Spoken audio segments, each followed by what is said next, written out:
Okay, today's lesson is over constant rate of change. It's out of chapter 3 in the textbook, first lesson. A real world link. If you're doing this on your own, take time to fill these in.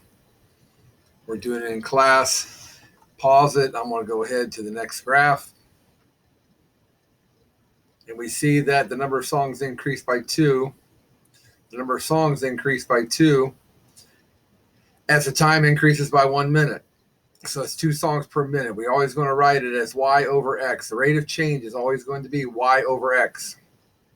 So it'll be 2 over 1, 4 over 2, 6 over 3, 8 over 4. And you see that we go from 0 to 1. There's a change of 1, 0 to 2, a change of 2.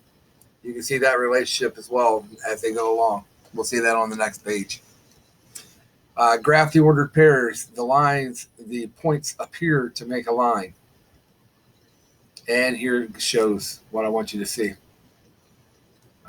When you have linear relationships, the y is going to change.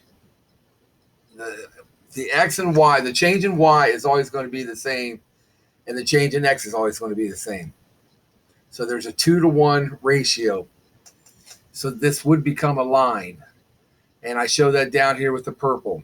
It looks like a staircase. If you have a line, it's going to look like a staircase. And we talk about the rise over run. You start at the origin, go up 2 over 1. From that point, you go up 2 over 1, up 2 over 1. If you have that, you have a linear relationship, which means nothing more than a line. The constant rate of change is 2 over 1, or we'd simplify that to 2. Okay. The balance in an account after several transactions is shown. So after 3 transactions, it's 170.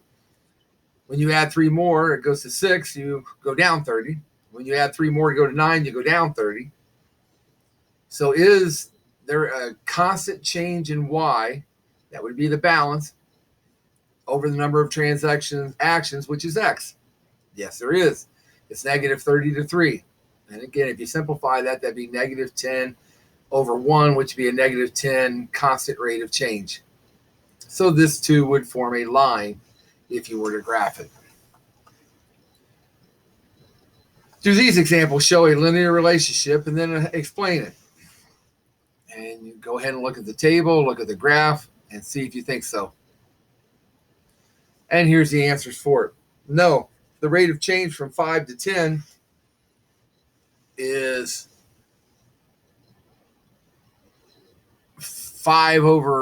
negative 5 over 5, which is negative 1. But then when you go from 90 to 86, you see it doesn't change 5, it changes 4. They put a lot of stuff in there. I'm looking more at it goes up 5 every time the minutes go up, it goes up by 5. The temperature goes down by 5, then it goes down by 4, then it goes down by 4. That would not be a line. Then if you look at the next one, you do see it as a line. Again, we go down 20 and we go over 8. So for that to be a line, that means the next one better go down 20 and over 8. And it does that.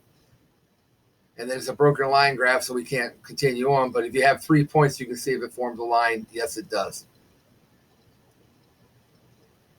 2 things are needed. That was a linear relationship. Now we're going to talk about proportional linear relationship. First off, it can't be proportional if it's not linear. So that does come first. Then if it's linear, we have one more question to answer. Is it proportional? 2 things are needed for there to be a proportional linear relationship. There must be a constant rate of change. I'm using the songs and time again. We talked about that already. The constant rate of change was 2 to 1, 2 to 1, 2 to 1. That gives you the line part.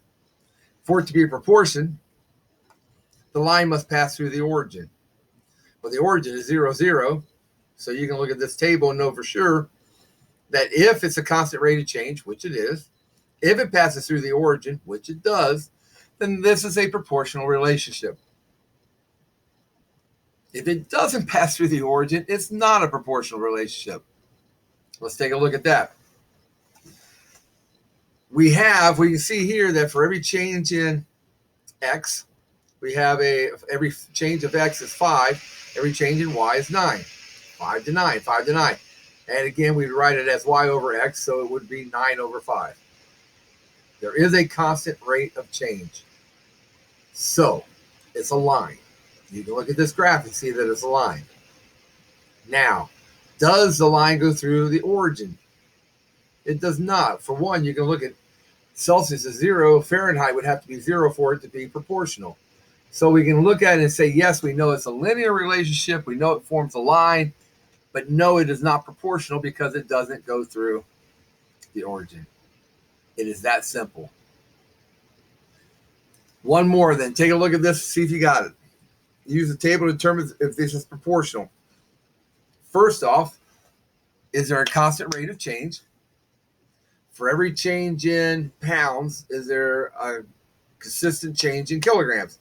Well, it's 20 over 9, 20 over 9, 20 over 9. Yes, it is. Now, the last part of this would be if there is 0 weight, there will be 0 mass. So the line goes through the origin. So yes, this would also be proportional. Okie doke.